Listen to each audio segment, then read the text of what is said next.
Pessoal, a pergunta que mais nos inquieta nesse momento é por que ainda existem intervencionistas, entre aspas, afirmando categoricamente que não haverá eleição. Pois todos sabemos que haverá eleição. Então existe um propósito aí para essa afirmação. Só que é um pouco difícil entender. Porque vejam, hoje nós podemos considerar que existam três tipos de intervencionista. O intervencionista clássico ou saudosista, muito ligado ainda à imagem do Heraldo Lage, nós podemos chamar de intervencionista romântico, que se sente puro nesse sentido por seguir, digamos assim, os mesmos princípios do Heraldo Lage, de não se contaminar com o sistema, e, portanto, esse não diz que não haverá eleição, mas diz que não votará. Existe o intervencionista consciente que sabe que haverá eleição e sabe que deve votar. Para Bolsonaro, evidentemente, porque bolsonaristas e intervencionistas estão muito próximos. E existe o intervencionista, que eu denomino xiita, que não só aconselha o não voto, como afirma categoricamente que não haverá eleição. Pois bem, é deste intervencionista que nós falamos. Esse é o intervencionista que nos causa uma certa apreensão ou nos deixa com a pulga atrás da orelha. Esse é um intervencionista incógnita. Porque todos nós sabemos que para não haver eleição seria necessário hoje uma intervenção militar que não considerasse, que não levasse em conta a vontade popular. E a vontade popular, na sua grande, na sua esmagadora maioria, quer eleição, não pela eleição, mas para colocar Bolsonaro no poder. Bolsonaro, para todos os bolsonaristas e simpatizantes, é a única pessoa antissistema, é o único candidato antissistema que se apresentou e o povo está com ele.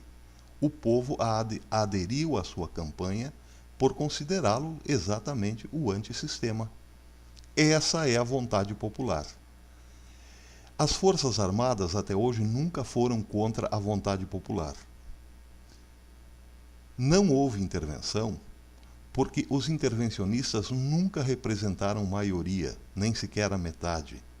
Nunca conseguiram paralisar o país. Quem paralisou recentemente o país foram os caminhoneiros. É claro que houve adesão da sociedade, mas aquela adesão também incluía bolsonaristas, gente que servia de apoio para os caminhoneiros. Isso é uma outra história. Não houve intervenção ali porque o candidato Bolsonaro fez com que desestimulou, vamos dizer assim, os caminhoneiros, que já estavam bastante divididos internamente. Porque uma intervenção ali naquele momento seria uma intervenção a pedido da Presidência da República. E isso não era de interesse nem dos militares, nem dos candidatos militares. E não configurou ali uma vontade popular, mas a vontade de uma categoria. Então, em resumo, podemos afirmar categoricamente que as Forças Armadas não interviram até hoje porque isso nunca se mostrou como vontade popular. O que tem se mostrado como vontade popular está nítido, está claro, está aberto, está cristalino para qualquer cego enxergar. É a vontade de ir às urnas eleger Jair Bolsonaro. Então, quem continua afirmando categoricamente que não haverá eleição, que haverá uma intervenção militar antes das eleições, está, no fundo, querendo jogar as Forças Armadas contra a vontade popular. porque não existe outra explicação racional para tanta determinação, a menos que seja um grande plano, uma estratégia externa à nossa realidade que nós não supomos o que é e talvez nem imaginemos. Mas, só a título de curiosidade, é bom lembrar o seguinte, só a título de curiosidade. Quando do escândalo, do começo do escândalo do Petrolão, os escândalos envolvendo diretorias e mais diretorias da Petrobras e assim por diante, as ações da Petrobras foram lá embaixo, despencaram, não valiam mais nada. Tanto é que se fazia a seguinte piada no mercado: o sujeito vai lá, faz uma comprinha, aí tem uns trocadinhos para receber, a Caixa perguntava: o senhor prefere o seu troco em bala ou em ações da Petrobras? Essa realidade não é muito distante, nós lembramos perfeitamente o que aconteceu. Só que exatamente aí, quando as ações da Petrobras despencaram, foram ao fundo do poço, quem mais comprou ações da Petrobras naquela época a preço de banana foi o senhor George Soros, suas ONGs, suas equipes e sabe Deus quem mais. Agora, recentemente, quando as ações do Facebook despencaram, foram lá embaixo, quem mais comprou ações do Facebook foi o senhor George Soros. Isso tem sido uma constante. Foi assim na Ucrânia, foi assim na Bósnia, na Herzegovina e assim por diante. Quando há um princípio, quando há uma corrente de geração de caos, de divisão, de quebra de hegemonia, de quebra de soberania, tudo aquilo que possa levar um país ao caos, por trás disso está o mega investidor George Soros. Ele seguiu muito bem a cartilha do velho Rothschild, que dizia que o melhor momento para comprar terra era quando a terra estava cheia de sangue. Isso foi na Revolução Francesa. Este senhor, George Soros, sabe muito bem que para comprar, dominar, tomar posse de alguma coisa, de algum lugar, é preciso antes dividir esse lugar, quebrar a harmonia desse lugar, colocar uns contra outros e assim por diante. Quando tudo está perdido, quando o caos se instala, chega o mega investidor e compra o que pode. É possível que estejamos passando por algo assim? Não, porque nós não chegamos ainda nesse tipo de caos. Mas vejam, tentativas nessa direção não faltaram.